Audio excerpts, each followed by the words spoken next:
Praise be to the philosophers for the hard sciences.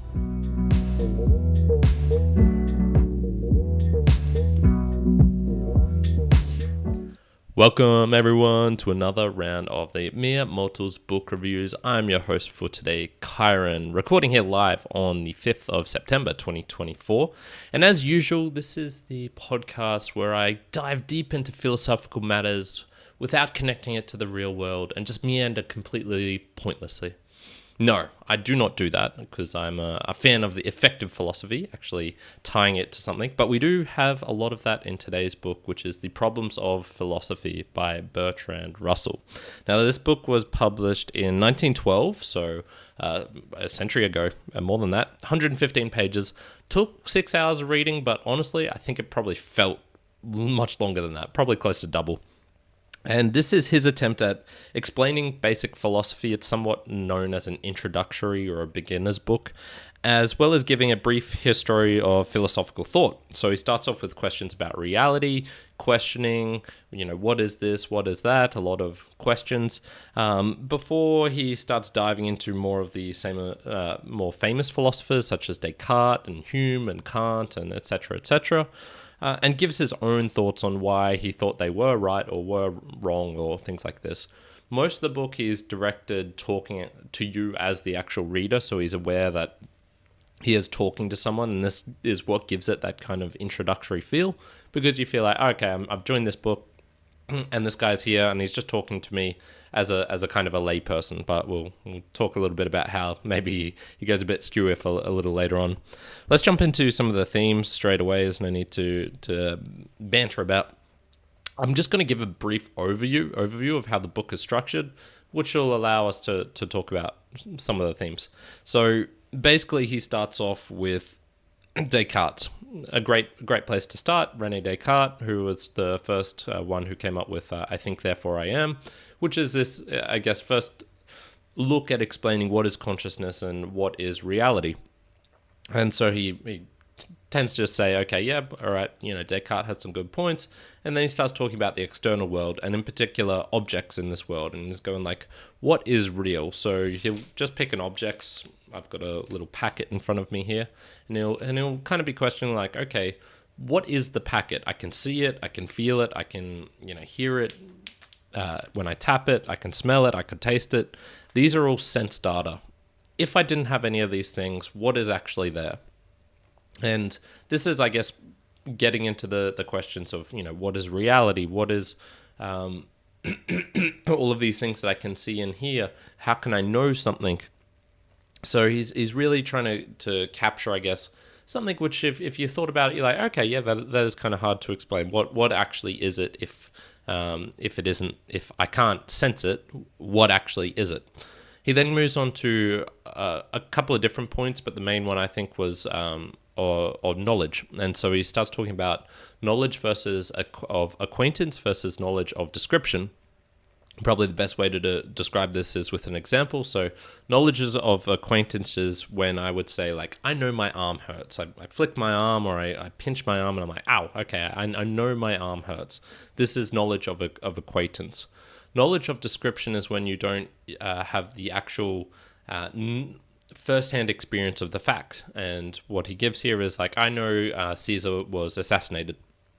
And this being Julius Caesar, and you didn't have any direct experience with that fact, so you cannot have knowledge of acquaintance, and therefore you have knowledge of description. The same fact can be known different ways, though. So, Brutus would have had knowledge of experience that of acquaintance that Caesar was assassinated because he is the one sticking in the knife. And Brutus could also look at me and say, like, okay, Chiron's arm is bleeding. He's probably in pain, but he has no first-hand experience with that pain, so he could only guess that, with knowledge of description, that, okay, Chiron's arm is bleeding, so therefore he's probably in pain.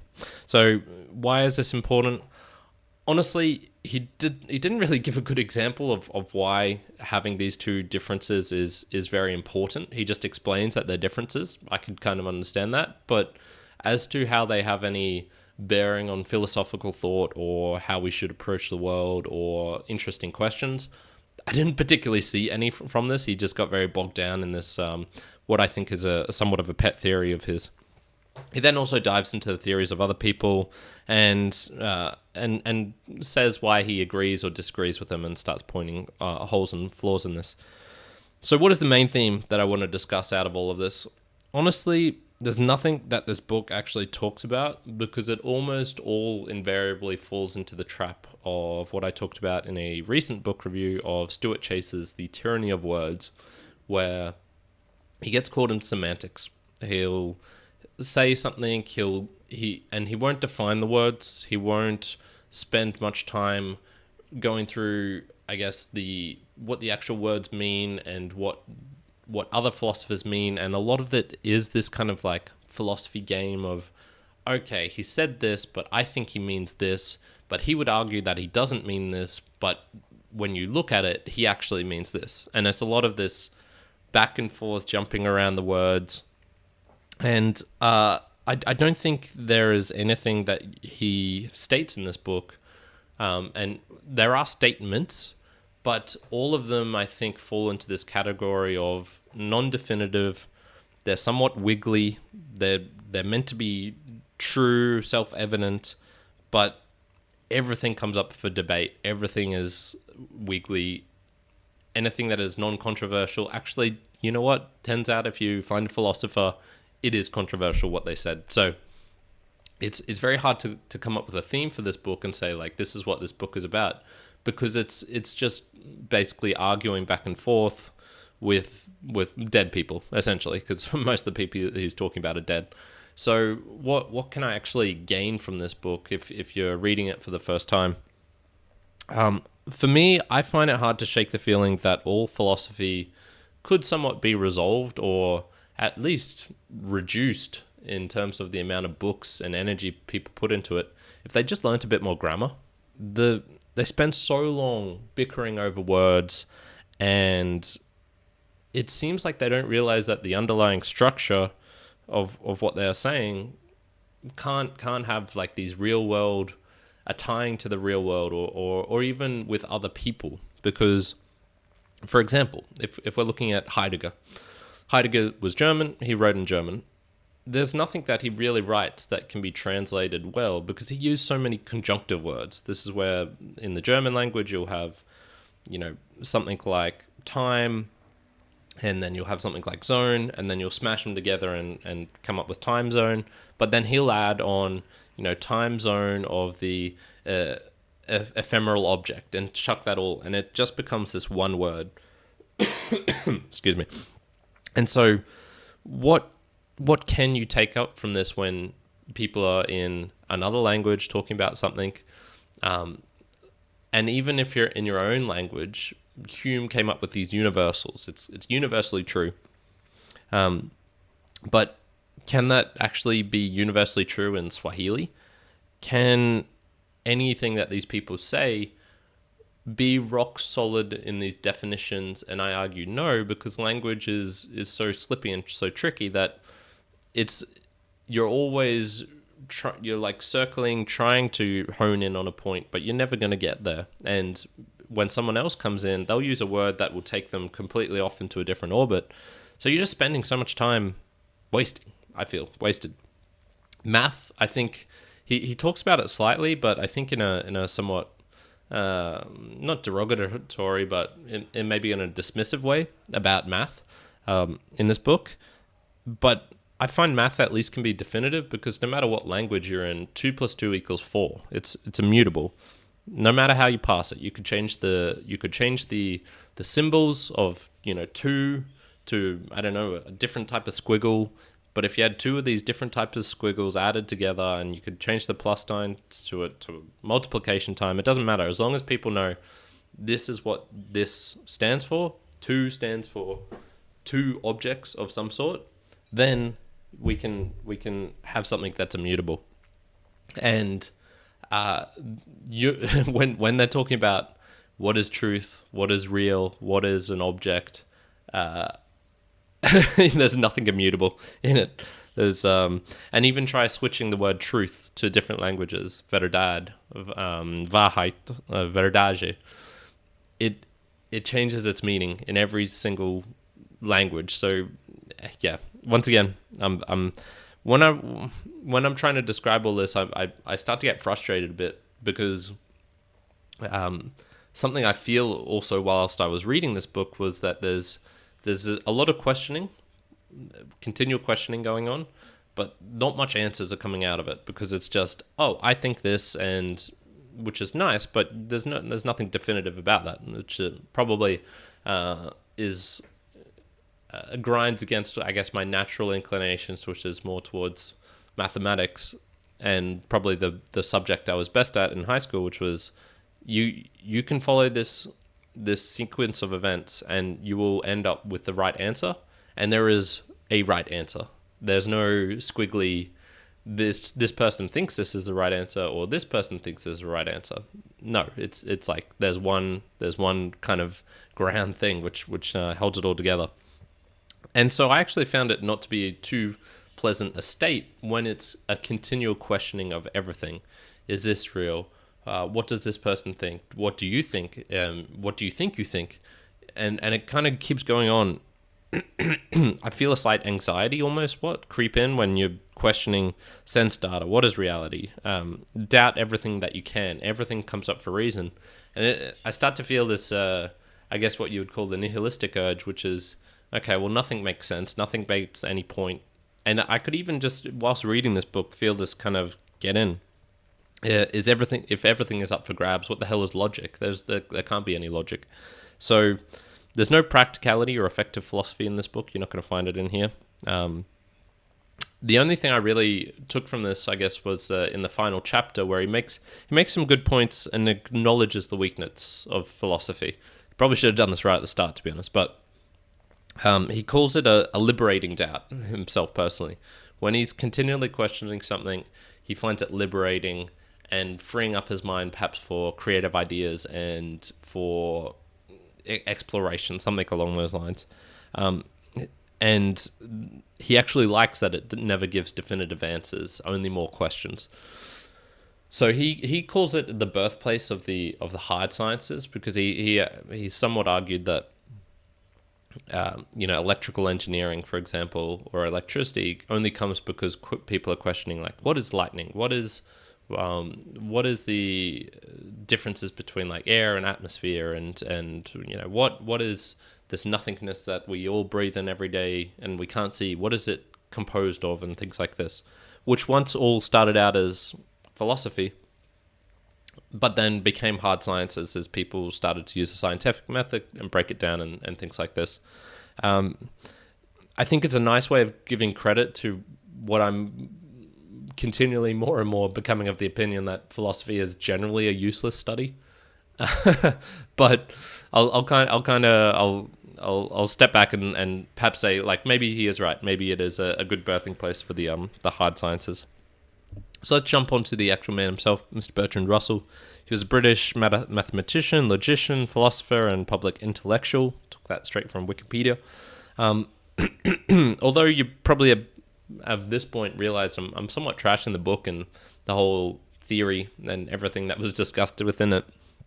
I don't doubt that the people who write these sorts of things are very smart, are intellectual, have great things to contribute to society. He, for example, was as I said, this book was published in 1912, so he was there during the First World War, and I think the second one as well. And he was a pacifist, so he refused to fight. He went to jail for this, for a little period, but I found that rather admirable. And his convictions, the way he thinks, if he's doing mathematics and other things like this, like he's obviously smart and contributing some sorts of things. So I guess the question is, like, well, why do I read these books if I know I'm gonna be disappointed, if I know I'm just gonna rail against it and say and is it because I'm not smart enough? Is it because what are the reasons that I keep doing on with this? And I'll come on to that right towards the end. But I do have a theory. My theory is this: are all philosophers just people not creative enough for poetry, but too logical for grammar? Are they perhaps not OCD enough for mathematics, but too verbose for particle physics? Are they not introverted enough for computer science, but perhaps too extroverted to study history? Are they not charming enough for politics, but too argumentative for psychology? Are they not hands-on enough for chemistry, but too rigorous for religion? I'm starting to see a common personality type across these multiple different people who write these sorts of things, because there is a smartness to them, but there is also perhaps I don't know what you'd call it, a drive for something that is somewhat poetical in nature. They know they're not going to write anything that is definitive and wholly true and everyone will agree with them because the scientific method proves that this is true, or at least cannot disprove whatever their theory is, as Karl Popper would say. But they still do it anyway because they like to argue, they like to debate, and they like to do it in a format which generally gives no feedback in a book form. Perhaps they do it more in person, in real life, with other philosophers and things like this. And it'd be interesting to be a fly on the wall of Nietzsche discussing some of his theories with other people and seeing how they react to that. But there must be some makeup psychologically for these people to continually produce these types of books where it's essentially word games. And I don't know if they realize that they're just playing word games or not. That's the thing that kind of confuses me, because they spend a lot of time on these things. They create whole ridiculous amounts of work trying to prove something through logic and through language, which is ultimately a futile attempt. Which once again gets going onto why, Karen, are you reading these sorts of things? So here's my summary. Why do I do this to myself? Reading this reminds me why I both like and dislike philosophy. I do quite like the questioning. I'm drawn to it like a moth to a flame. I feel they ask great questions. When I was a kid, I used to kind of ask these sorts of things to myself and ponder some of these things, but would never spend too much time on it. And then I found out, like, oh, you can actually question these things. Oh, there are interesting things to dive into.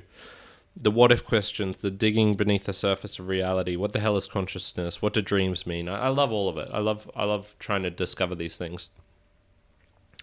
And I find these questions are best asked in a philosophy book. But you will not find much of the answers in this book, which irritates the shit out of me.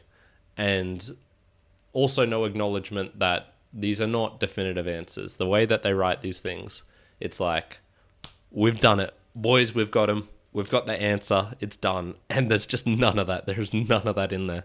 And so I'm somewhat coming to the conclusion that perhaps I should just read the first few pages of each chapter. That's probably the better way of going about it. Reading, okay, here's a question. Here's perhaps a way of phrasing something you've never thought of before. And then not reading what they have to say about it, because what they have to say about it is generally pretty useless. Whether it be because they get stuck up in word games, whether it be because they don't apply it to the real world at all. I don't know what exactly it is, but that's kind of how I feel on this. And just on the book itself as a whole, I actually didn't find it a great history nor introduction of philosophy. History because he doesn't go over all of them. And introduction, not great because he cannot help. Like an introduction, a beginner's book should pretty much just present here's philosophy. Here's what different people thought throughout the ages. But he can't just do that. He has to quibble. He has to have his own word. He has to say something in response to each one of these. And so what should have been probably about the same size book, but with more details about actual philosophical thought, was more about his thought. And what surprises me is that this is somewhat like an introductory book to philosophy. And I didn't find it a great introduction for beginners. I'm like, am I a beginner? I don't know. I've read some philosophy books before. I know the general names and what they talked about, but even I just was going into this going like, I don't think this is a great introduction. So overall, I found this book just a lot of quibbling over definitions and not much to be gained from it. So I'm going to give it The Problems of Philosophy by Bertrand Russell a 2.5 out of 10. I probably shouldn't have spent my time here, but whatever. I've done it. It's done. And will I learn for the future? Perhaps, probably, maybe not. We'll see. We'll see. I will give some perhaps recommendations of things that I do find useful though. So if you also gave this a try and you're like, God damn, this was useless, I would recommend of the philosophical type books, the names which are associated with philosophy. I would probably say reading the first half of Meditations on First Philosophy by Descartes is actually really good. I enjoyed the first half of that book. The second half, or even just the first third of it, is pretty good. I would also say a very similar thing about the Myth of Sisyphus. The first half of it is pretty good, and then it starts to get into the weeds pretty quickly. So those are the two that I would probably recommend, by Albert Camus, that one. Then if I had to say philosophy books, honestly, I would just recommend something like the ones that are Leela by Robert Pirsig, or Zen and the Art of Motorcycle Maintenance. He introduces metaphysics. He has his own style, but at least it's in a book format where he provides examples, where he's got a real character in it, where there's a story and how it can apply to someone living out what these things mean. So that's kind of what I would recommend, to be honest. If you're diving into philosophy, once again, I'm a lay person. Maybe I'm an idiot and just don't understand how great all these people are. This could be true. So let's jump on to the value for value section. I just want to point out this is a value for value podcast, which means I do all of this upfront, free, anywhere, anytime, any place, for anyone is the motto of this. I just want to spread these ideas and I want to make them available for people and hopefully they are helpful. So if you do appreciate it and do get some value from this, I just ask that you return it in some form. A couple of different ways you can do this: sharing it via word of mouth with a friend, saying, hey, the Mere Mortals book reviews, I really enjoy this, check out this channel, or check out this book review, or something like this. You could also give me some book recommendations. All the social links are down below, so sending some of those to me. And if you think like, okay, I identify with what he's talking about here, he might enjoy this type of philosophy book, or he might enjoy this one, I would appreciate any suggestions and recommendations that you have for me. And finally, you can help support the show monetarily, because this does require a bit of time, energy, and money to continue. So if you feel like supporting the show, if you got some value from this, you've been listening for 25 minutes, how much is 25 minutes worth of your time? You decide on that and you send it back to me. I'm appreciative of every and all amounts, and you can do that via the PayPal link down below, or if you go to meremortalspodcast.com/support, we've got a couple of different areas there on how you can support us here at the Mere Mortal Book Reviews. So that is it for today. Thank you everyone for joining me. If you did join in live, I am live here at 10 a.m. Brasilia Standard Time, BRT. I will be live, I hope, for the next 2 weeks. I will then be in New Zealand for a bit before finally getting back to some sort of normalcy routine in the 5th of October, so in a month's time. So until then, we're just going to have some random stuff coming in. It's going to be a bit wonky. And then for probably about a 6-month period, I will be dedicated, and you'll be able to schedule around this, that Chiron's going live at this time on this day. And I'll let you guys know about that. What's coming up? As promised, I am so close to finishing this book here, Capitanes da Areia de Jorge Amado. I have finished Mao's Great Famine by Frank de Cotta, and I've got a couple other books which I'm getting through. I have talked about how I'll do that. I won't even call it a filler episode. It'll just be an episode on books that I have tried to read and not gotten through, because I've got a big list of that there. So all of that will be coming up in the next month or two. So yeah, just stay tuned, and I really hope you're enjoying everything that we're doing here on the Mere Mortals Book Reviews.